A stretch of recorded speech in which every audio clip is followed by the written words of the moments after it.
Yes, good afternoon, everybody, and welcome to the 5th webinar of Astropreneurs. Before this webinar, we had several topics already. First one was about different funding instruments and tools. Then we had the topic about the different space sectors and orientations. We had several programs also listed, and today we will put a focus on the impact of technology transfer. And therefore, I am happy to introduce to you all to, first of all, Alexander Freemout, who is innovation consultant and ESA Prime for all the innovation partners of ESA. He will give you an in-depth briefing about his task and the impact of technologies. Furthermore, we will have Andrea Kurz. She is the innovation partner who works very close to Alexander Freemout, and she will give you some insights about the technology transfer and the impact of implementations of those technologies within startups and other organizations. So I would give you the word, Alexander Freemout. I'm happy to have you here. Yeah. Thank you, Luisa. So thanks for that introduction. As Luisa was already saying, and I'll just repeat that real quick. Who are we? Hi, my name is Alexander. My colleague Andrea Kurz from Austria was also on the line, and you'll be hearing from her later in the presentation. I work for Verhaard. Andrea works for Medtech in Austria. We are located in Belgium, and we are the innovation partners. Whereas I focus more on the management of the whole network. There are about 15 partners in total. But we're here today to talk to you a little bit about who are the innovation partners and what can they mean for you. I will talk a little bit at high level about what it is that we do, and Andrea will go into some practical examples of how we have helped companies and startups in the past. So who are the brokers? We are the link between the space and the non-space industry, meaning that we visit both sides, both the space industry and the non-space industry, and we focus on transferring technologies that have been developed for space to non-space. We are part of the technology transfer network, or the innovation partner network in that regard, which is part of ESA Space Solutions, and I won't go into details about the other parts, but some of you may be familiar with, for example, the ESA Business Incubation Centers, or the ESA BICS. They are also part of the Space Solutions Network, as is the License and Competence Center of ESA, meaning essentially the patent office at ESA. We have very close connections to both of those, though they are, they are often performed by the same party, but they are, and if they're not, then we know them very well. So if you want to get into contact with either of those, also don't hesitate to come to us. But what is it exactly that we do, and why do we do that? Why do the technology brokers or the innovation partners exist? It's because the member states of ESA invest quite a bit of money into it every year. This year, for 2019, there's a budget of about 5.7 billion euros. And yeah, the network, what we do, it is set up by ESA as a way to stimulate, say, the economies of the member states. So they're there to make sure that the investments that happen in the space sector, that those also find a way to the industries of the member states and see if there is anything valuable there that they can develop. To give you some practical examples of what that means, there is a lot of technology that is developed for space. For example, solar panels are well known, of course. a lot of technologies to improve the efficiency of solar panels, to improve the deployment, to make something easily deployable in a difficult environment, for example, has been developed for space. And a lot of those technologies have also been transferred to Earth as well. Another example is, not everyone knows this, but Velcro. So sticky tape, or how do you call it, was also originally developed for a spacesuit, to have something that's easy to do to get into and out of in 0G, that works without gravity and is still reliable enough. And now, of course, that has found its way to many applications on Earth, such as in clothing. Just last year, for example, we had a pair of jeans also made of a spacesuit fabric that motor riders are able to wear instead of the normal heavier leather protective pants. So it can also be, it doesn't necessarily have to be extremely high technological. A third example, because not everything that is transferred of space technology needs to have flown in space. We also have a lot of telescope technology, for example, that has been developed for the space industry, where we have applications that are now also being used, for example, for the testing of consumer lenses. So to do the final quality check for those consumer lenses with the same machinery, essentially, or the same technology, I should say, that is also used to do the quality check for large telescope lenses.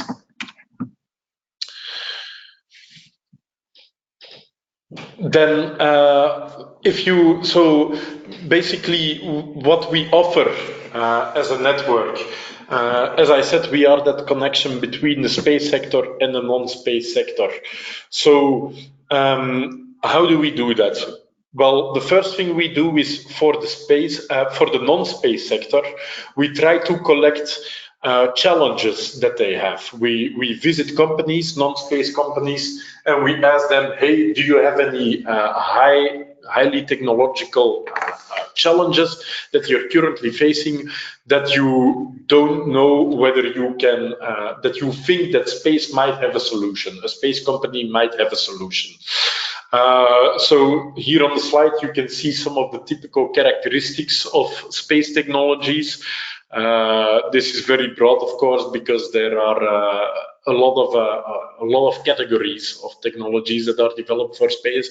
But in general, technologies developed for space will always be very reliable, lower in weight very often, have a very high efficiency, have a very good resistance towards environmental factors such as temperature, radiation, corrosion, very strict safety and testing requirements, etc. And we collect all those technologies and we catalog them for space companies. And that catalog is available publicly online.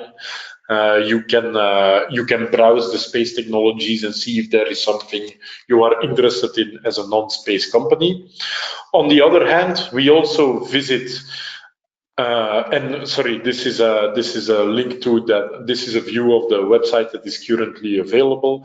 I'm sure you can find your way there if you look for ESA technology. And we try to. And the second thing we do is we try to collect technologies. So, sorry, on one hand, we collect technologies from space companies, and on the other, we collect challenges from non-space companies. And those challenges can be those technical risks, etc.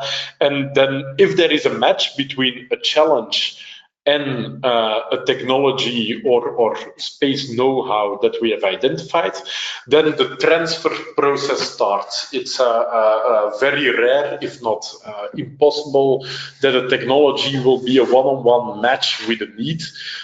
Usually there is always some work required to do that transfer process. And we can also guide you throughout that process.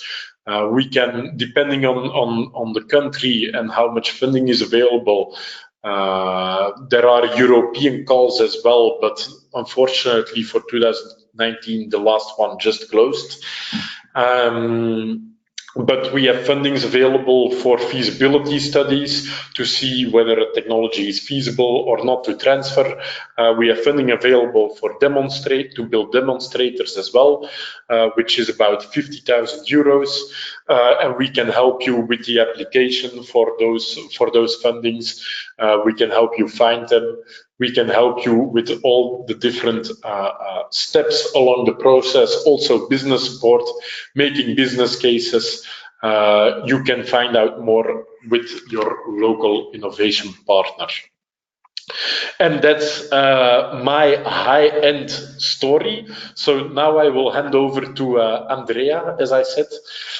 So welcome back, Andrea. I will now let you go into some practical details of the work that you have done in Austria with some of the companies that you know.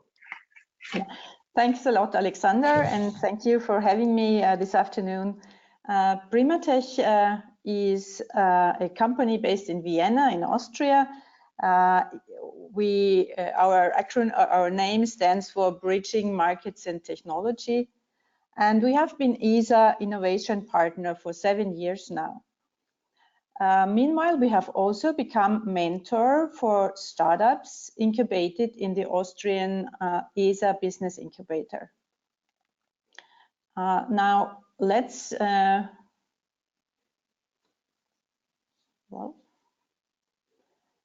go to a comparison between the Astropreneurs and what we do in the ESA program that we also are partner in.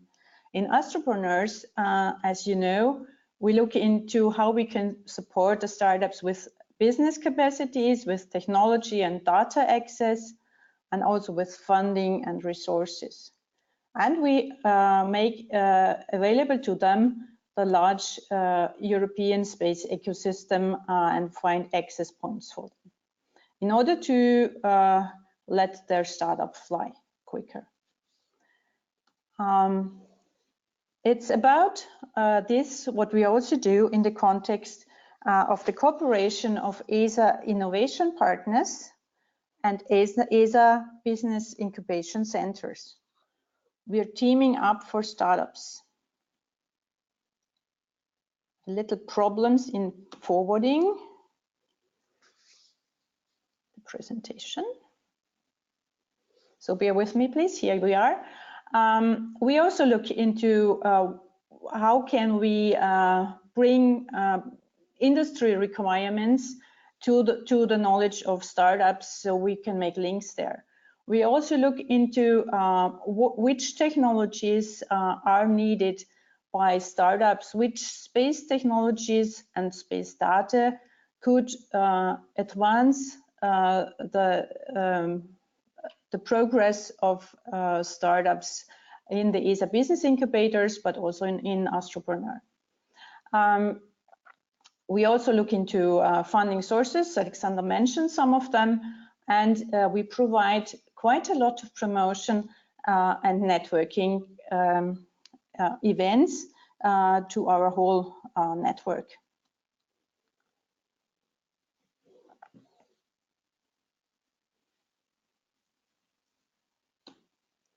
So to give you some examples,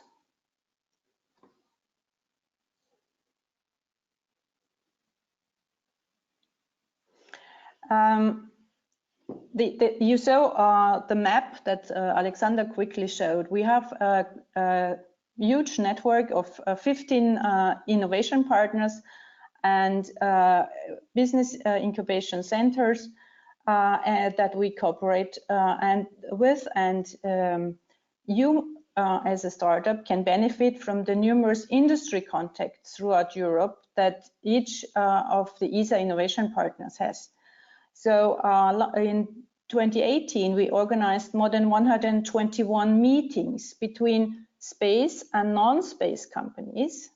And from these meetings, we collected detailed requirements descriptions, 94 detailed requirements description that we have in the database. on top, the ESA innovation partners are experts in the feasibility analysis, in the market analysis, in trend analysis that you might benefit from. Some from us are also experts in technical sectors. To illustrate this with an example from Austria,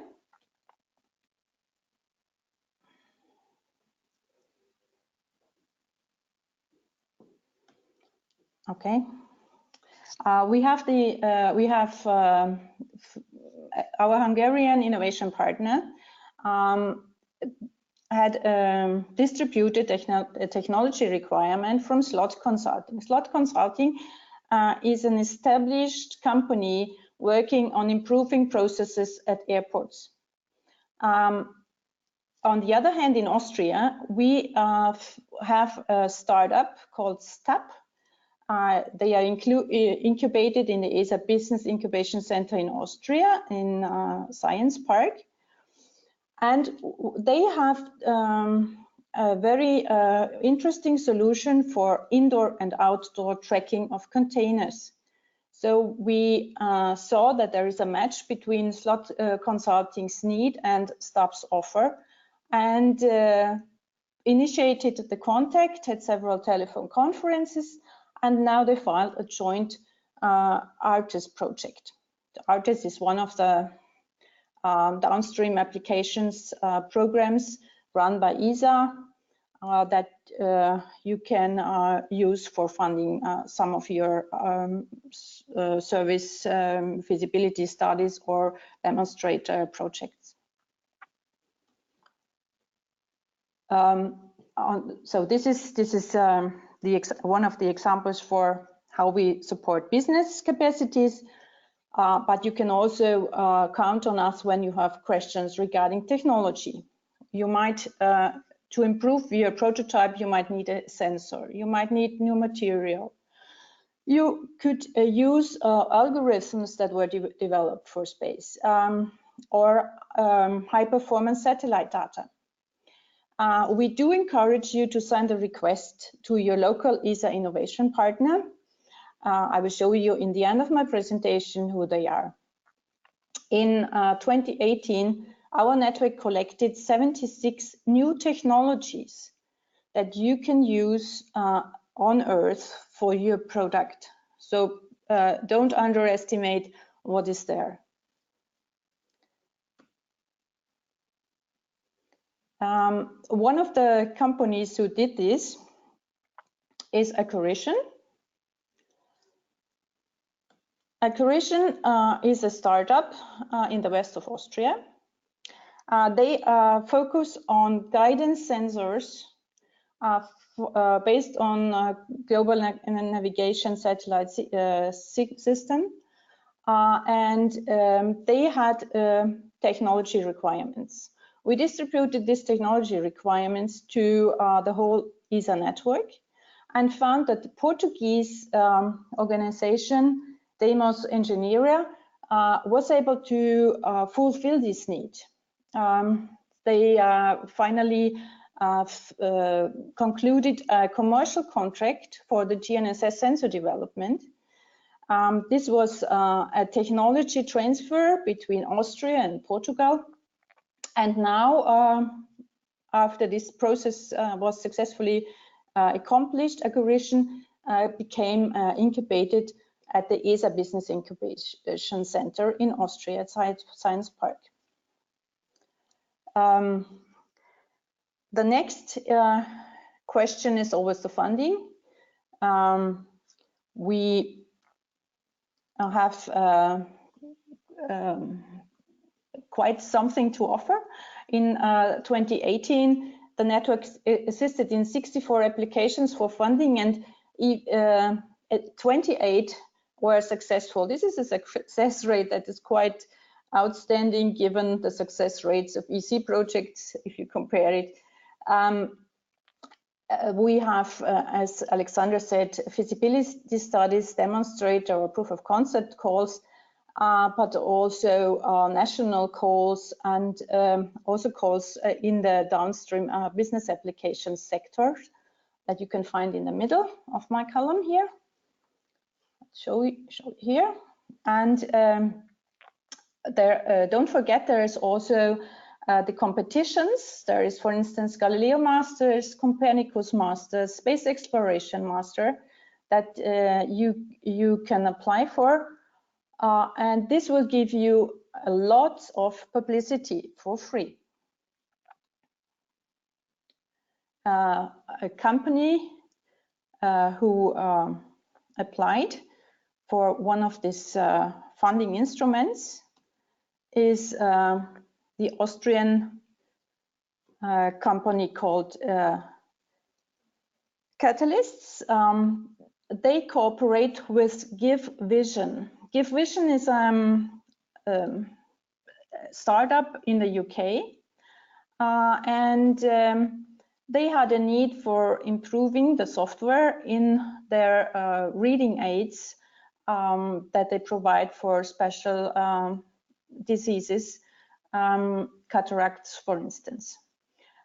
They benefited from the know-how in speeding up algorithms that Catalysts acquired when doing things for ESA, when speeding up algorithms that deal with, for instance, aerosol propagation from Africa to Europe. So more algorithm performance means, in this case, also less heat produced by the hardware, and that's something you want in this reading aids.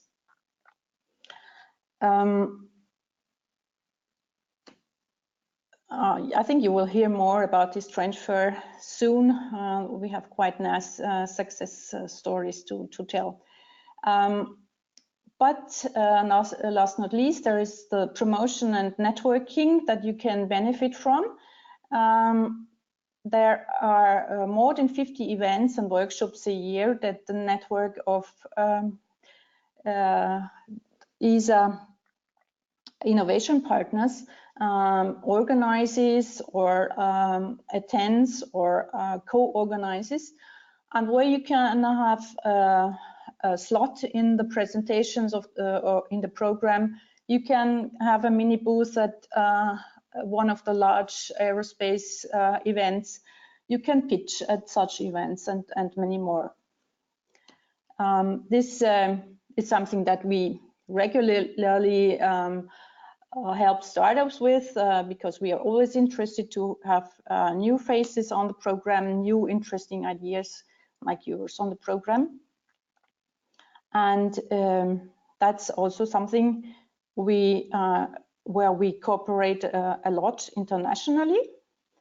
The example I would like to show you on the next page, which I cannot access at the moment, is Czech. Our Czech partner organized a smart city event, for instance, in Prague only this month, and well, not quite, it was in May, and asked us, the innovation partners, to contribute technologies that might be interesting for smart cities. And we also nominated startups, and Capacity Blockchain that is incubated in the Austrian Business Incubator was invited and given a slot for a talk. They built storage. They have a new technology for storing data, decentralized, that they claim has a built-in trustability, trustworthiness. So if you would like to be featured at one of the next events, or would like to have technology, or would like to us to support you in the funding of your next project, please do contact your local innovation partner. Bear with me. On the next file, you will find all of them all over Europe. Here they are.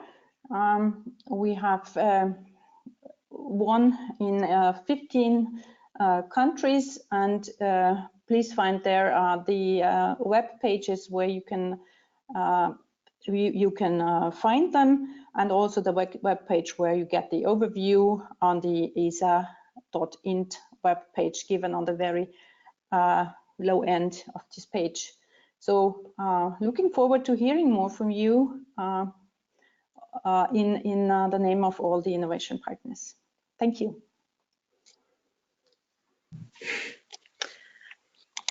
Thank you very much, Andrea, for your lovely presentation. Apparently, we had really good, comprehensive presentations, and therefore we are on time. And therefore, I would like to ask the audience, if you have questions, please, you can write it down in the chat box next to the screen. And then we can allocate it to either Alexander or to Andrea. And meanwhile, I have a question for Andrea. First of all, thank you for your presentation. I had one question concerning the innovation partners. So if a company wants to go international or to scale up their businesses, would it be useful to also contact the innovation partners for that? Well, if they have implemented space technologies? Yeah. Or going to? I absolutely think that this is something that is really useful, because there is few organizations that have such a network, such an international network. And from the examples that I gave, you can see that all of them were involving more than one country. They were involving Portugal, they were involving the Czech Republic, we worked with the Hungarian partners, we worked with Portugal, and we worked with a lot more that they did not present. UK, I forgot, yes.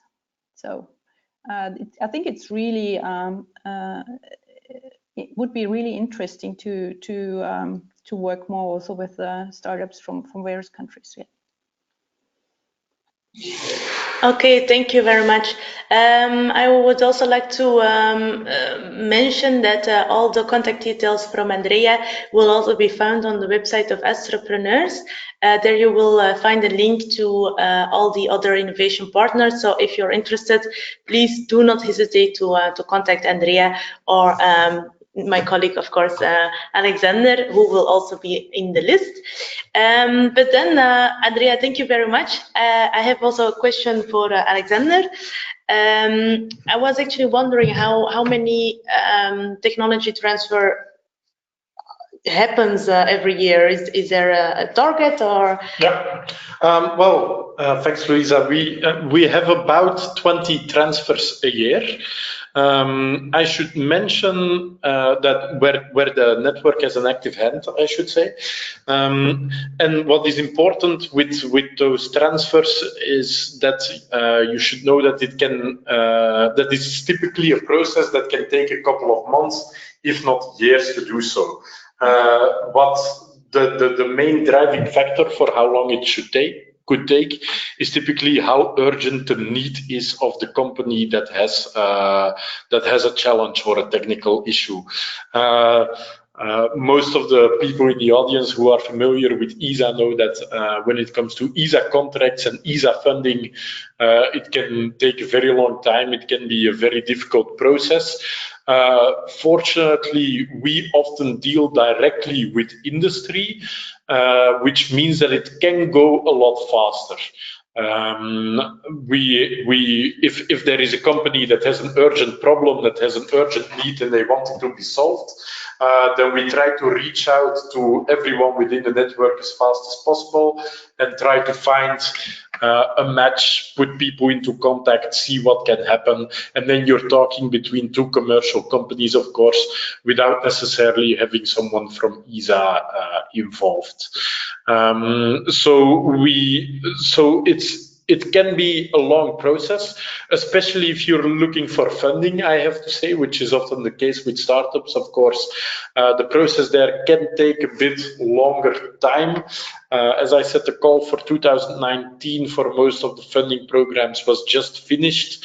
So the next call will likely only be 2020, unless ESA turns out to have money left over at the end of the year, but I highly doubt that.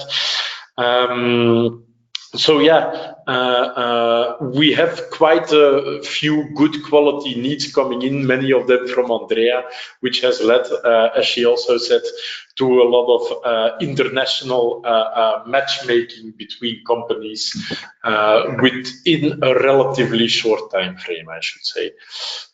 Okay, thank you for the very wide answer.